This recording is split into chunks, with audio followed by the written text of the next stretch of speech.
জুমার নামাজের পরে যে 7 বার সূরা ইখলাস, 7 বার সূরা ফালাক, 7 বার সূরা নাস পড়বে। আর এই সূরাগুলা 3টা সূরা আমরা সবাই পারি। যে জুমার পরে 7 বার পড়বে, 7 বার পড়বে, আগামী জুমা পর্যন্ত সে সমস্ত ধরনের কঠিন রোগ বিপদ আপদ থেকে সুরক্ষিত থাকবে, সুরক্ষিত থাকবে। ওই দিন মনে হয় বলছিলাম যে মাগরিবের পরে বা ফজরের পরে 3 বার পড়বে, কত সহজ।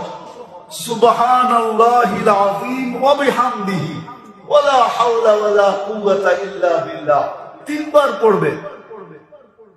কোন অঙ্গের ভিতরে তার স্টপ হবে না, কোন অঙ্গ স্টপ হবে না, থামবে না। তত দিছিলেন, নিয়মও দিছে, পদ্ধতিও দিছে, মেডিসিনও দিছে। আবার বলছে 3 সূরার সাথে যদি সূরা ফাতিহা 7 বার মিলায় নাও তাহলে তোমার পিছনে গুনাহ মাফ। সুপ্রিয় দর্শক, আপনাদেরকে অনেক অনেক মোবারকবাদ এতক্ষণ আমার সাথে থাকার জন্য।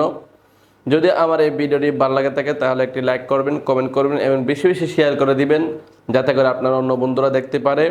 আর সুন্দর সুন্দর ভিডিও পেতে পেজটিকে ফলো করে দিবেন, সাথে থাকবেন। আমি আপনাদের সাথে আছি। আসসালামু আলাইকুম ওয়া রাহমাতুল্লাহি ওয়া বারাকাতুহু।